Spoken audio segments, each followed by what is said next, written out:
नमस्कार, जय श्री राम। राम मंदिर आंदोलन का पटाक्षेप हो गया। आइए हम दिखाते हैं आपको उन चेहरों को जो बाबरी मस्जिद और राम जन्मभूमि विवाद से जुड़े चेहरे हैं।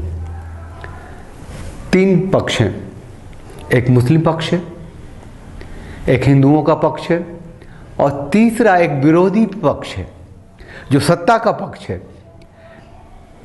जो पॉलिटिक्स है, जो राजनीति का पक्ष है। उन्हें जानना बहुत जरूरी है। मुस्लिम पक्ष की बात करें, मुस्लिम पक्ष के चर्चित चेहरों में प्रमुख चेहरा था हामिद अंसारी जी का। साल 1949 से ही बाबरी मस्जिद के प्रमुख पैरोकार रहे हामिद अंसारी। सुन्नी वक्फ बोर्ड की ओर से दायर मुकदमे में मुद्दई थे हामिद अंसारी। सहज सरल हामिद अंसारी तो मंदिर मस्जिद दोनों चाहते थे। राम मंदिर के पैरोकार परमहंस रामचंद्र दास से इनकी दोस्ती की चर्चा होती रही।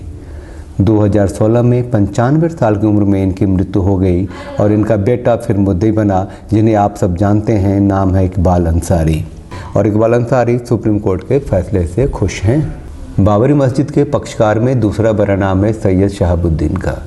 ये भारतीय विदेश सेवा के अधिकारी थे, फिर राजनेता बने।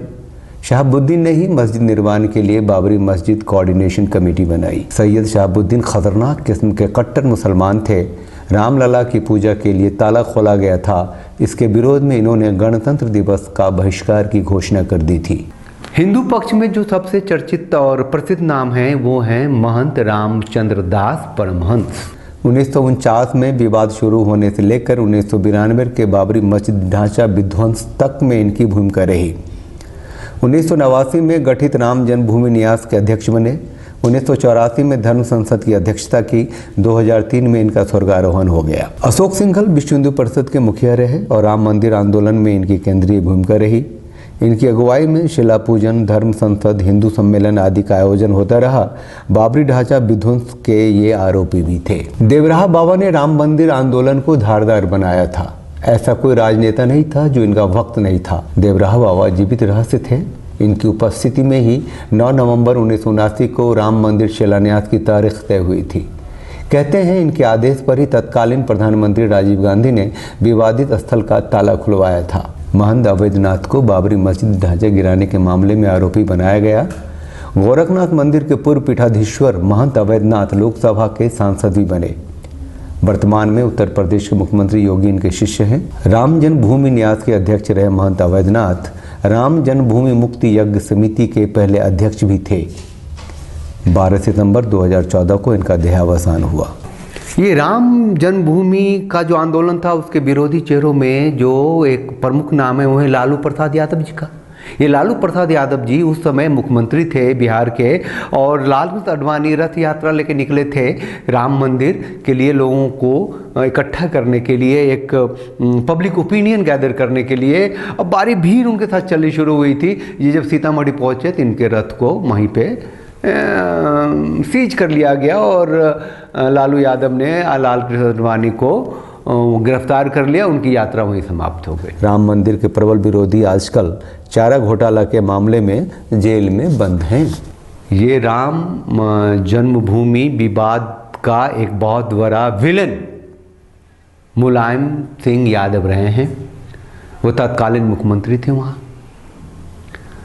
उन्होंने कार सेवकों के ऊपर, कार सेवकों को मंदिर तक नहीं जाने देने के लिए गोली चलाने का भी आदेश दे दिया।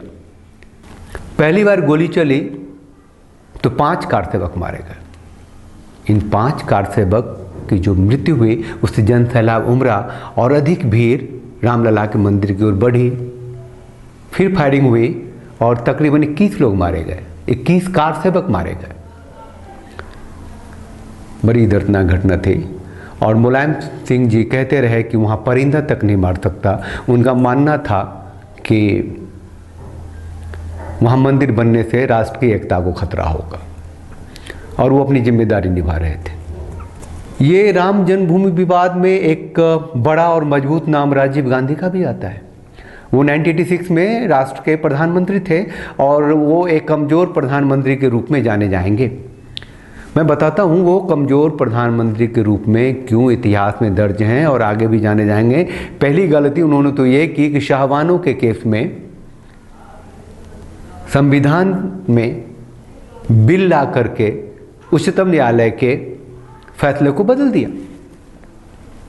All India Muslim personal league बना ही था उस वक्त, और वो उसके या तो बातों में आ गए या उससे डर गए, या उन्हें लगा कि देश में बहुत बड़ी उठापटक हो जाएगी, या फिर वो मुसलमानों का अपीजमेंट करना चाहते थे, जो भी थे। लेकिन उन्होंने ये बहुत बड़ी गलती की उस समय। हाँ, शायद उसके बदले उन्होंने एक पॉकेट एक मुसलमानों का वोट हासिल करने में सफल हो गए थे। ठीक दूसरी तरफ उन्होंने क्या किया कि बिना किसी कानूनी ताकत के, बिना किसी संवैधानिक ताकत के वो रामलला की पूजा करने के लिए ताला खुलवा दिया। हिंदुओं का अपीजमेंट, उन्हें लगा कि हिंदू न नाराज हो जाए। ऐसे कहीं देश चलता है? श्रीलंका में IPK भेज दिया, इंडियन पीस कीपिंग फोर्स भेज दिया उन्हें लिट्टे टाइगर से बचाने के लिए, और अंत तक क्या हुआ हम सब जानते हैं। वो राष्ट्र को कितना बड़ा नुकसान झेलना पड़ा। राजीव गांधी जैसे सहृदय एक नॉन पॉलिटिकल प्राइम मिनिस्टर को हमें खोना पड़ा। एक चौथा नाम राम जन्मभूमि विवाद से जुड़ा हुआ है, और उसे कई रूपों में लोग जानते हैं, PV नरसिम्हा राव जी का। ये जो बाबरी ढांचा का जो विध्वंस हुआ था, PV नरसिम्हा राव उस वक्त के प्रधानमंत्री थे। लोग कहते वो रोक सकते थे। PV नरसिम्हा राव को इसका बहुत बड़ा खामियाजा मौत के बाद भी भुगतना पड़ा। कांग्रेस उनसे इतनी नाराज हुई कि उनकी पार्थिव शरीर को कांग्रेस के मुख्यालय तक में नहीं जाने दिया गया, और उनकी लाश दफन हुई उनके घर।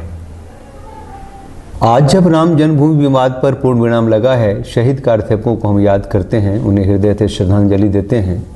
लाल कृष्ण आडवाणी, मुरली मनोहर जोशी, उमा भारती, साध्वी ऋतंभरा, विनय कटियार के ऊपर आज भी बाबरी ढांचे के विध्वंस का मुकदमा चल रहा है। इनके जीवन में राम मंदिर बनने का रास्ता प्रशस्त हुआ है। इन सबको हृदय से साधुवाद। आप चैनल को लाइक कीजिए, सब्सक्राइब कीजिए, और बने रहिए हमारे साथ। खुश रहिए, मुस्कुराते रहिए, अपनी अपनी भक्ति में रमे रहिए, चाहे आपके ईश्वर, अल्लाह, गॉड जो भी हों, रमे रहिए, और देश को समृद्ध, सुदृढ़, ताकतवर बनाते रहिए। आज के लिए बस इतना ही। जय हिंद।